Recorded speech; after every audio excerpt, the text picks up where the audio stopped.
To coach, you came up against Colorado once, beat them thanks to a very good first half. Is it really just the same defense that you guys beat them with the first time? Yeah, that's the focus for us. It has been all year. For us to have a chance to compete, we've got to defend.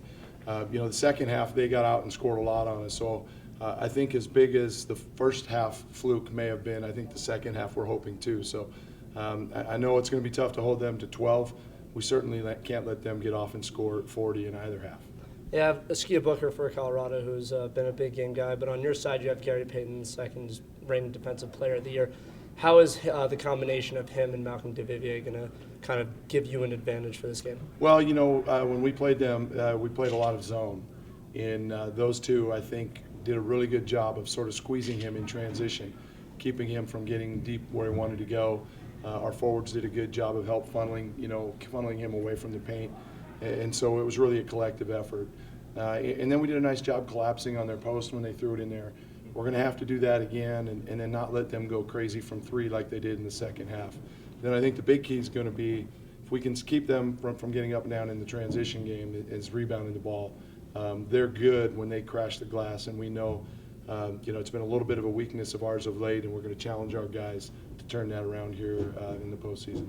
The last three games, Colorado forward Josh Scott has kind of come back into his own, the player that everyone thought he was going to be. How important how important will it be to neutralize him in the front court? No, that's going to be a big key. You feel for the kid. He was banged up all year. Their team as a whole.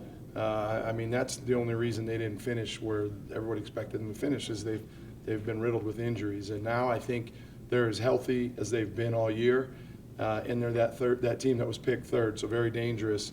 And he's obviously a big piece of that, so we've got to keep him under control. Now, your team has shown flashes back in Corvallis, but has struggled on the road. Does it help or hurt to be in a neutral venue this year? I think it's great that we're not truly on the road. We're at a neutral, and the neat thing is we played here in a tournament earlier in the year, so we're comfortable with the surroundings, and hopefully that pays some dividends too. But we can't count on that.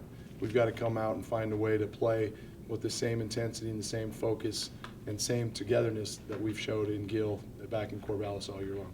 Now, the tournament people think is usually just kind of a wiped clean slate. Everybody is 0-0. Have your players adopted that mentality at all? I sure hope so, because that's what we said, as corny as it may sound. We told our guys, all right, it's a new season.